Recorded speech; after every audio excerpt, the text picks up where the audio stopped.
Hi, my name's Starsky and welcome to From the Studio on Clubbing TV. In this episode, we're going to take another of Pittsburgh Modular's new releases, and that's the Voltage Lab 2.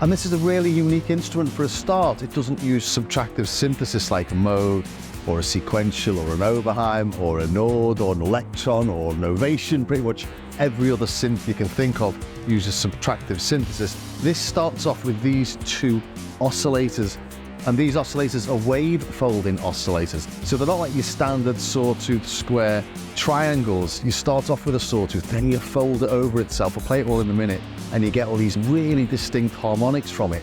But they've also created new ways of manipulating them. So on the first one here, we got this positive and this negative parameter. And what this does, it essentially cuts the waveform in two, into a positive half and a negative half. And they call it center clipping. And then you can adjust the level of the positive and you can adjust the level of the negative. So you can do all sorts of weird stuff with those waveforms. And on this second one, we've got this parameter called reflection, and that's what this big knob does here. And this takes the negative half and flips it back over into the positive. So again, you're getting all sorts of different waveforms from what is already a complex waveform. If you've taken something like a sine and then you've folded it over itself, and now you start reflecting the negatives to the positive.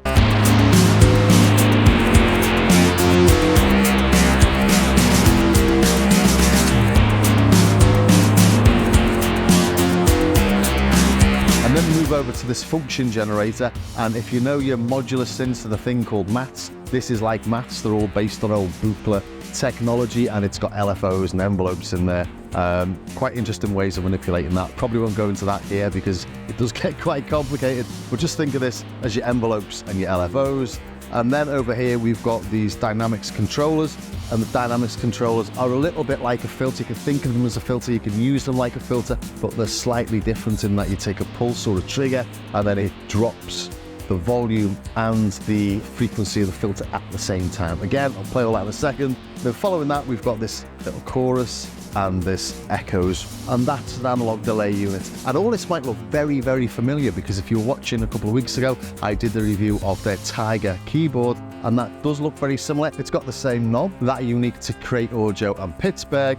And then we do have the same dynamics controller, the same delay, and the oscillators do look similar, although these are a little bit more complex. There's two of these, there was three on the Tiger, and obviously the big difference here, well, apart from the actual synthesis method, is this section at the bottom, and this obviously isn't a keyboard, but it's a touch controller, and we've got two lines of sequencing plus a line of CVs, and there's loads of interesting stuff we can do with that as well. So I think we'll start off just by taking a little listen to what these oscillators sound like. And this isn't a semi-modular synth. When you've not got anything patched in, there's no signal flow whatsoever, so you need to plug in your signal flow, and we'll take oscillator 1 out, and if we put that into the output input, as it were, we're getting a signal. Turn it up.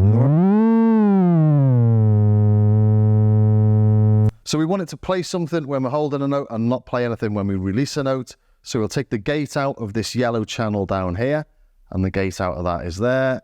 And we plug it into the dynamics processor, which is a little bit like an amplifier and a filter all in one. And then we'll take the output of that and we'll put that into the main output. And we put the output of the oscillator into the input of the dynamics. This is why some people really don't like modular and some people really do, because you can do what you like, plug anything into anything you like. Turn that down. So now it's playing something when we hit a note, but we need to change the pitch of that. So we'll change the pitch by taking the pitch output of the yellow lane, and we'll put that into, need a longer cable.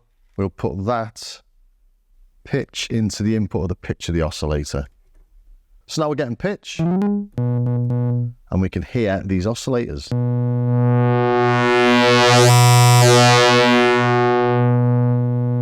So all sounds that you won't get from a standard synth, at least not from the oscillator alone.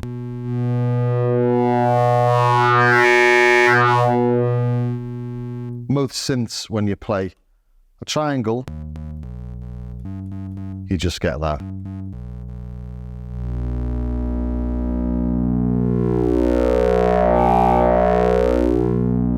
With this, all these things are extras, as it were. And we can play with a positive and negative. Got this thing called a positive offset.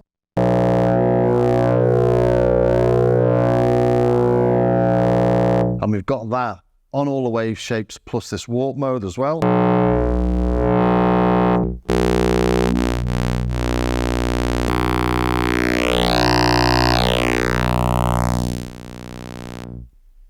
So they're the oscillators. So as I say, we modulate them with things like these function generators. I won't really go into it, but what you see on this LED here is basically what you're getting. So let's put this one onto a loop as well, so we can see that that one's looping. Change the attack and the fall, rise and the fall, or the attack and release effectively.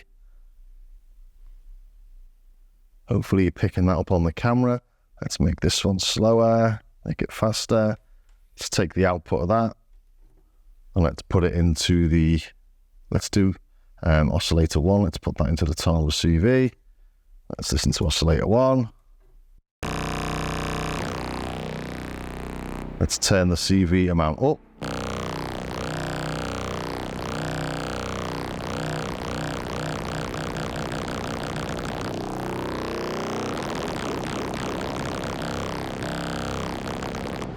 Yeah, so all sorts of madness to be had, or really gentle modulationals.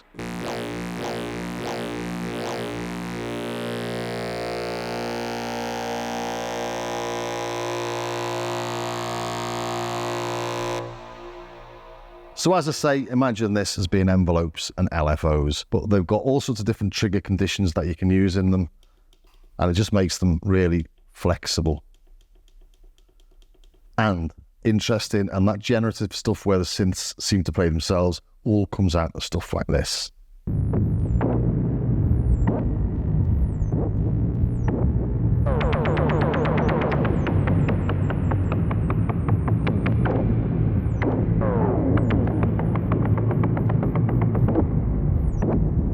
So I think that just about covers the synthesis section of it. Shall we take a look at the sequencer and this touch controller on the bottom now? Okay, then we've got two channels of notes, as it were. We've got the red channel and we've got the yellow channel, and this blue channel in the middle is a channel of CV. That can be used for pretty much anything you want. You take the CV out and patch it into whatever, but it also sends out an envelope length for each of the steps as well.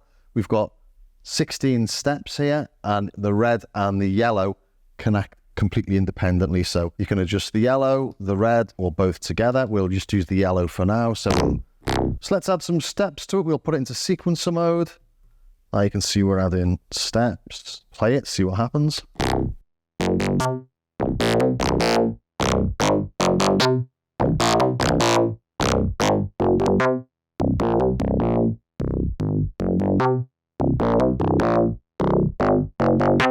If we just add all the steps, then we can see what's happening with these blue knobs here. This is a really quick overview because this is quite complex, this thing. We play it again.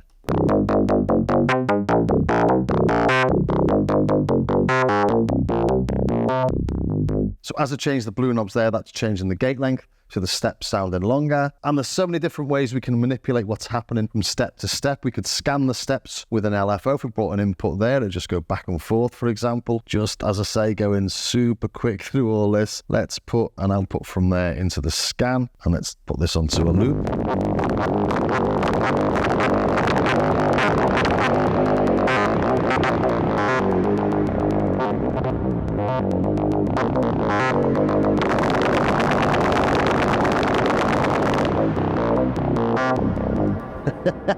So say all sorts of madness you can do with it, but I'll just show you a few little tricks. Let's go up its sleeves. We can change the length of each of the notes independently. So if I go into edit plus step length there and change the length of note 1 using this knob here, step 1 will now be 7 steps long. So if we play it again, it holds on.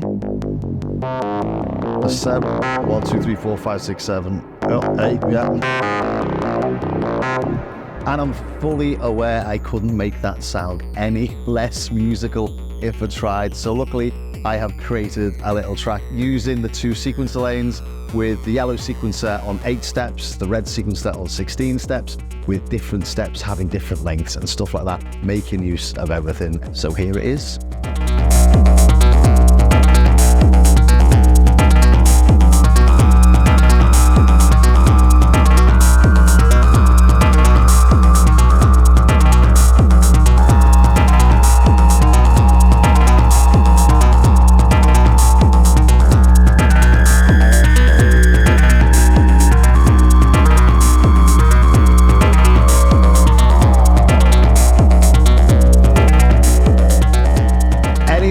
What are my final thoughts? So there you have it, the Voltage Lab 2 from Pittsburgh Modular. It's a really nice bit of kit, this. You can go from really dirty bass lines like those serum style wavetable things using these wave folding oscillators, or you can do your nice ambient blips and blops.